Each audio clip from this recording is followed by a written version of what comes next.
Olá, queridos irmãos. Hoje nós vamos para o nosso segundo vídeo sobre a série do Panorama Bíblico que estamos vendo. Hoje, nesse segundo vídeo, vamos ver os limites do Antigo Testamento, ainda de forma introdutória, não entrando no primeiro livro, Gênesis, mas ainda permeando sobre a importância de estudarmos o Velho Testamento, e hoje nós veremos os limites do Antigo Testamento.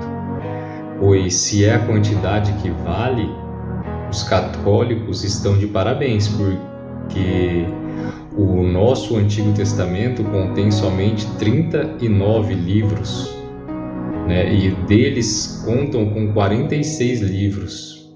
Como então você responderia essa afirmação? Provavelmente você já sabe que o Antigo Testamento, numa Bíblia católica, tem alguns livros que não incluem o nosso Antigo Testamento. Mas você sabia que são 6 esses números? Você sabe o nome deles?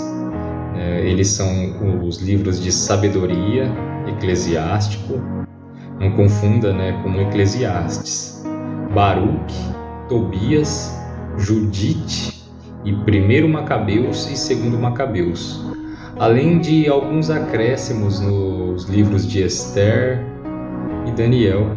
Estes livros são chamados deuterocanônicos pelos católicos e apócrifos pelos protestantes. Pertencem eles ao Antigo Testamento ou não? É a pergunta que eu deixo para vocês, mas vamos responder no decorrer do vídeo. No decorrer da história da Igreja, levanta-se várias vozes em oposição aos livros apócrifos, inclusive a de Jerônimo, o ilustre tradutor da Bíblia para o latim do V século. Mesmo assim, eles sempre desfrutavam de uma boa aceitação, às vezes que até oficializada por um ou por outro concílio da Igreja. No século XVI, contudo, os reformadores renovaram a oposição à inclusão dos livros apócrifos na Bíblia. Lutero os inclui, mas fez uma nítida distinção entre eles, esses livros, e os demais livros da Bíblia. Calvino e os seus discípulos rejeitaram-nos por completo. Apesar disso, até o início do século corrente, a inclusão dos livros controvertidos nas edições protestantes da Bíblia em vários países era muito comum. E na segunda metade deste século, livros apócrifos de novo têm sido incluídos em várias Bíblias editadas por protestantes no exterior. A Igreja Católica Romana, no Concílio de Trento, em 1546, em oposição aos reformadores, definitivamente oficializou o Antigo Testamento mais amplo. E a Igreja Grega Ortodoxa aceita ainda mais 2 ou 3 livros que não se incluem nessa Bíblia. Quem é, portanto, que tem razão? Os católicos, os protestantes, os gregos? Então, primeiro nós vamos ver se você entendeu bem essa questão. A Bíblia da Igreja Católica Romana é igual dos protestantes. A Bíblia é a mesma, os mesmos livros, com exceção do Antigo Testamento ou Velho Testamento. A Bíblia Católica contém mais 6 livros do que a dos protestantes. Assim, a nossa Bíblia, nós que somos protestantes, é menos ampla que a católica. A Bíblia, que contém os 7 livros apócrifos ou deuterocanônicos, é a Bíblia católica. A diferença entre os católicos e os protestantes nesse assunto é que o Antigo Testamento dele é mais amplo. E assim, por 7 livros. Pois a Bíblia protestante contém apenas 39 no seu Antigo Testamento, 39 livros, e a dos católicos 46. Então, a questão diante de nós é que o antigo católico é mais amplo do que a dos protestantes. O fato é que a discussão a respeito da amplitude do Antigo Testamento já existia antes de nascer a Igreja. Uns 2 séculos antes do nascimento de Cristo, os judeus que moravam no Egito traduziram o Antigo Testamento para a sua própria língua, isto é, o grego. Assim existia o Antigo Testamento em 2 línguas, sua língua original, o hebraico, e a tradução grega. Mas no decorrer dos anos, o Antigo Testamento grego, chamado de Septuaginta, começou a ter alguns livros não incluídos no Antigo Testamento original, ou seja, o Antigo Testamento hebraico. O hebraico é o original. Assim se tornou mais amplo que o Antigo Testamento grego. Você já pode adivinhar, por quanto a resposta da nossa pergunta, que eu fiz acima, que o Antigo Testamento da Igreja Católica é mais amplo porque ele conserva, falando em grosso modo, todos os livros do Antigo Testamento em grego, não do original, assim do grego.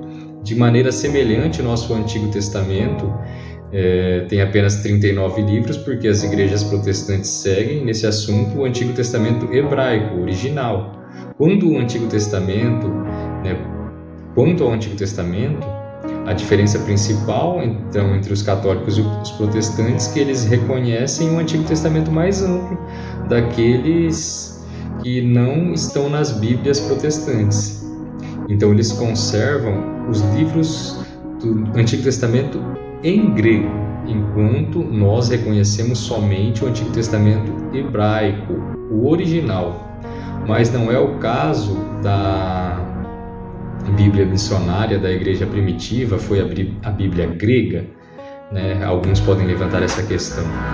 E quantos escritores do Novo Testamento citam, não é eles de preferência citam o Novo Testamento grego, E não é verdade que quanto à Bíblia católica, quanto a dos protestantes, conserva a ordem dos livros seguidas no Antigo Testamento grego, levando em conta todas essas considerações que sempre se levantam, parece que a razão está do lado daqueles que seguem o Antigo Testamento grego, no caso a Igreja Católica, mas nós achamos que há 2 considerações fortes a favor da posição dos protestantes, de adotar somente o Antigo Testamento original, ou seja, o Antigo Testamento hebraico. Primeiro lugar, os livros apócrifos caem muito abaixo, muito mesmo, do nível geral do Antigo Testamento hebraico. O motivo para rejeitar os apócrifos, portanto, é que eles são, em relação aos demais livros, inferiores. São inferiores de forma literária e teológica. Os livros apócrifos. Os livros apócrifos refletem o judaísmo tardio, que produzido pelo legalismo, pela magia, pelo nacionalismo, muitos exageros, erros, um argumento para não aceitar esses livros que constam então no Antigo Testamento hebraico, que não constam, é que eles são muito inferiores. E em segundo lugar, será que Jesus e os apóstolos não nos orientam quanto a essa questão? Para isso, basta estudarmos um pouco o Novo Testamento. Já sabemos que uma coleção de livros muito citada no Novo Testamento é o Antigo Testamento, como estudamos no primeiro vídeo. Este é o fato, um dos motivos para nós nos preocuparmos com o Antigo Testamento. E será que os livros apócrifos são citados no Novo Testamento? Admitimos que há algumas poucas referências cujas origens são difíceis de identificar. No livro de Lucas, lá em Lucas 11:49, em João 7:38, em Romanos 1:19-32, 1 Coríntios 2:9, Efésios 5:14, Tiago 4:5.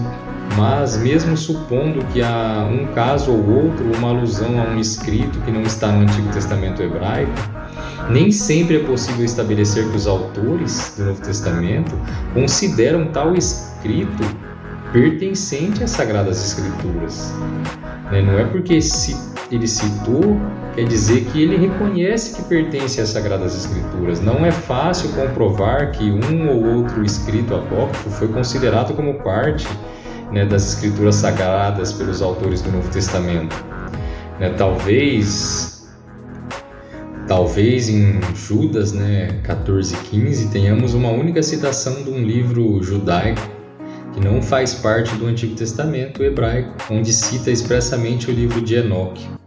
Mas este livro não somente não está contido no Antigo Testamento hebraico, e também não faz parte do Novo Testamento grego. Então não é possível afirmar com certeza que Judas considerou que o livro de Enoque como parte da Escritura Sagrada. Assim, segundo o argumento para não aceitarmos os apócrifos, é por causa do Novo Testamento, onde eles não são citados como livros genuínos.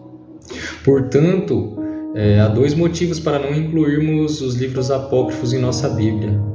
O primeiro é que eles são inferiores, e segundo é o Novo Testamento, que não há nenhuma citação desses livros nos escritos do Novo Testamento.